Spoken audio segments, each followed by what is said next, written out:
What is up, you guys, and welcome back to my channel. So as you can tell by the title, today's video is going to be a forensic psychology Q&A. So I'm basically just going to be answering my most asked questions, whether it's you guys emailing me or the questions that you guys leave the most in the comments. So yeah, I'm going to answer those questions for you today. It's not a lot of questions, but I'm going to answer them for you guys. So if you want to hear my answers to your most asked questions, then just keep on watching. So the first most asked question I get the most is what school do I go to? Typically because most schools don't offer forensic psychology at the undergraduate level. So I go to Western Illinois University. Now, this school may not be here in a couple of more years because of how they're handling things at the upper level, but that's a whole nother story. But yes, I go to Western Illinois University. The second question I get the most is what do I want to do in terms like long term. So if you guys do not know, if you did not watch that vlog, I just got accepted into graduate school. I will be going and getting my master's. Actually, I'm starting this summer, so I graduate and then I have a week's break and then I start graduate school. So I will be getting a master's degree in, it's clinical psychology, but it's more of a concentration in mental health counseling. So once I'm done, I will be able to sit for the license exam and I will be a licensed counselor. So after that, I do plan on getting my doctorate in clinical forensic psychology.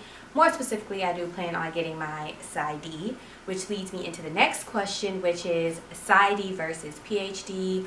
Which one do I recommend? Is one better than the other? And the answer is no. Honestly, whichever one you choose depends on what you want to do. A PsyD is more application based versus a PhD is more research based. However, you can do research with a PsyD. Just because a PsyD is more application based does not mean that you cannot do research. You still take statistics and research methods and all of that when you do a PsyD course, but it is more application based. It is more focused on applying the things that you learn versus a PhD is basically kind of researching the things that you've learned. And either one, if you want to go the clinical route, either one you can sit for the licensing exam and be a counselor or a therapist, whichever one you want to call it. So either one is good. If you were thinking about being a professor, you can be a professor with your PsyD. There's about two or three professors here at my university who have their PsyD, and obviously they're professors. So you can get the same jobs with either one. In terms of the school length, it's about the same. Just like I said, application based, research based, depending on which one you're more interested in. If you hate research and you don't want to do it, PsyD may be your best option. If you love research, you're really interested in doing research, PhD may be your best option. Now, I do have a PDF of all of the schools in the United States who offer a forensic psychology program at the doctorate and the master's level, actually.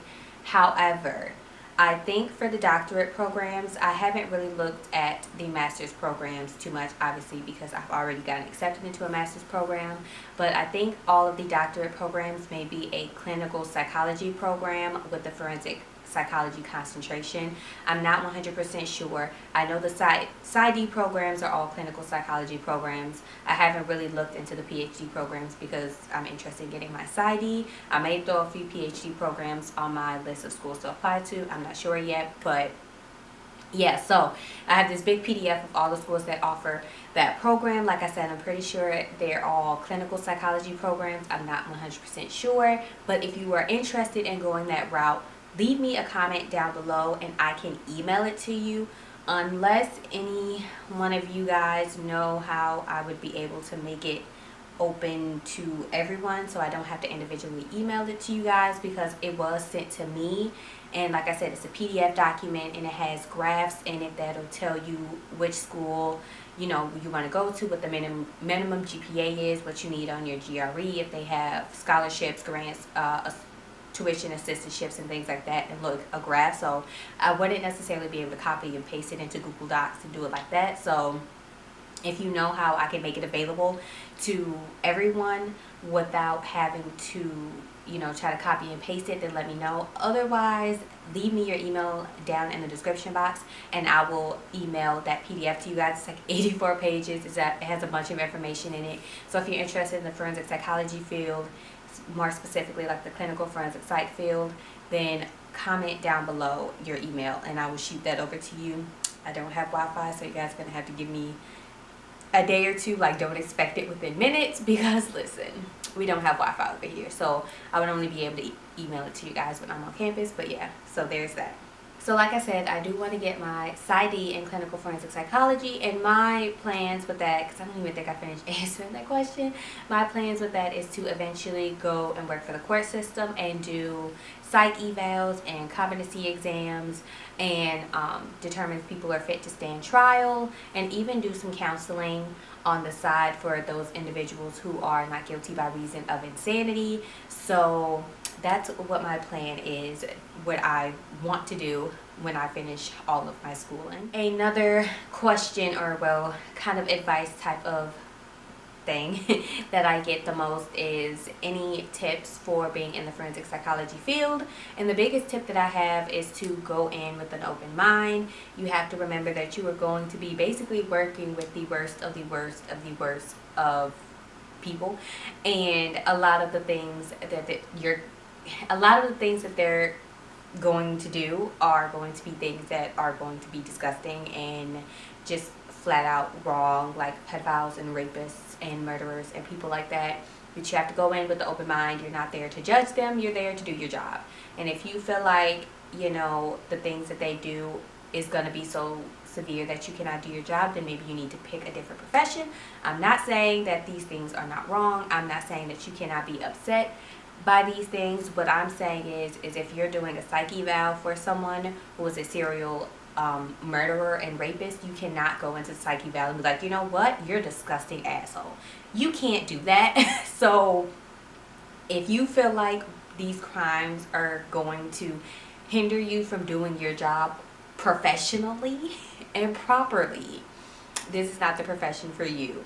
You have to go in with the open mind. You have to remember you are not there to judge these people on that level. You can still be, disgusted by the things that they've done, but you need to practice your poker face. You need a poker face, you guys. You need a poker face. So get in the mirror and practice your poker face. Because I know for me personally, that's something that I had to practice, because if you know me, then you know my facials give it away before I say anything, so if someone says something that's just like, what, like, I get the look on my face and I don't say anything, and they know, like, oh, okay, dang, like I just said something stupid. But I literally had to get in the mirror and practice my poker face, and that's what you're gonna have to do, because you're gonna hear some stuff that you probably shouldn't hear, and you have to practice that poker face. Now when you leave and you're not in front of the client anymore, you can make whatever face you want to make. But when you're in front of the client, you got to keep a poker face. You got to be professional. So you got to keep an open mind. You're going to learn about a lot of things that you may have had different views on, at a different time, and you learn more about it. Also, you are going to be correcting people a whole lot in terms of the information that they have, because within this field a lot of people have the wrong information. They are misinformed, and you're going to have to correct them. That's just something that's going to have to happen. Forensic psychology is a fairly new field, so you're going to have to correct people a lot, but you have to do it in a respectful, professional way. So if you need to practice that as well. But yeah, those are my tips for being in the forensic psych field. So I definitely get that question a lot. Another question I get a lot is, if your school does not offer forensic psychology at the undergraduate level, how should you go about that in terms of your majors, and if you want a minor and things like that. So one thing that I recommend is, if your school does not have forensic psychology specifically like my school does, major in psychology, because you still need those psychology classes, but kind of have an idea of what you want to do in terms of the forensic psychology field. So if you know you want to do clinical psychology, make sure you're taking your personality classes, your abnormal psych classes, those classes that you're going to be taking at the graduate level. And then you can minor in law enforcement. That's one of my minors, if you guys don't know. and it kind of gives you that law side of it, so you know the law as well, because some of the classes you're going to have to take is going to be forensic psychology and criminal law, forensic psychology and family law. So if you're able to minor in law enforcement, I would recommend that, but it honestly depends on where you want to go within the field, which is going to depend on what your minor is and what your major classes are going to be. Obviously, for your major, you're going to have your prerequisites, like classes that you have to take, but when it comes to those electives that you can pick, try to make those electives what you want to do in the long term. Like I said, if you want to do cognitive psych, make sure you're taking your cognitive classes, your behavioral neuroscience classes, things like that. If you want developmental psych, make sure you're taking your adolescent development, your adult development, your infant development classes, like that. So whatever you want to do in the long term, make sure you cater your elective psych classes around that, and then also cater your minor around that as well. Because either way, a lot of the classes you're going to be repeating in graduate school is just going to be on like a macro scale. So keep that in mind when you're picking your classes and your majors and your minors and all of that. When you get to graduate school, as long as you have like your research methods, your statistics, most require abnormal psych, as long as you have those classes, you'll be good. And the last question I typically get the most is, what degree do you need for different jobs, specifically working in the court system, doing psych evals and things like that. I have been, even though I'm a while away from, not really a while, but I'm a while away from getting my doctorate degree, I do tend to look up jobs and potential areas that I may be thinking about living in, or different states and things like that. And all of those jobs that require you to do like competency exams, psych evals and things like that within the court system requires a doctorate degree.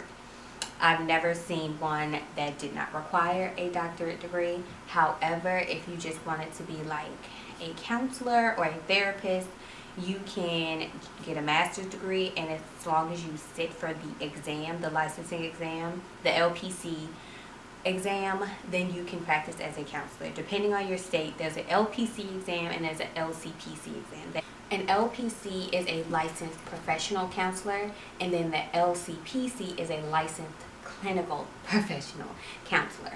So depending on what you want to do in that aspect, depending on the state that you're in, I can only speak for Illinois. So in Illinois, you sit for the LPC. So once I get about 48 hours into my master's program, I will sit for the LPC licensing exam. And the only thing that I can do with that exam, like I said, I can be a therapist and I can be a counselor and I can do all of that. However, I have to be working at an establishment. If I want to have my own private practice, I would have to sit for the LCPC exam, which requires, in the state of Illinois, another 3,000 hours of internship hours. So if I want to have my own private practice, you need an LCPC in the state of Illinois. I think there's other states that are like that as well. You would have to look up that whole situation for your state. I don't know about all other states because I don't live in other states. So yeah. So if you just want to be a therapist, like I said, you would have to sit for that exam. And now if you want to work again within the court systems as a therapist, I think you need a doctorate degree. But there are other places that you may work, like the forensic psychiatric settings who house the patients who are not guilty by reason of insanity. They may allow you to be a therapist with just a master's degree. Again, it's going to depend by state and institution and all of that, so you definitely will have to look that up, because every state is different in terms of their licensing and things like that. So you're definitely going to have to do your research when you're looking for jobs. Okay guys, that is it for this video. I hope you guys enjoyed it. Make sure you guys leave any video suggestions down in the comments, because I go on spring break next week and I have all of this time to film, and I want to film more sit-down videos for you guys. It can be anything forensic psychology related, grad school related, anything related. I don't know. Let me know what you guys want to see down in the comments. Give this video a thumbs up. Make sure you subscribe to my channel before you leave. And as always, if you guys have any other questions, you guys can always leave those down in the comments, or you guys can shoot me an email. The email is in the description box if you guys don't want to leave the questions in the comments. And again, if you would like that PDF of all of the master's and doctorate programs for forensic psychology, leave that down you leave your email down in the comments as well. And I will see you guys in my next video.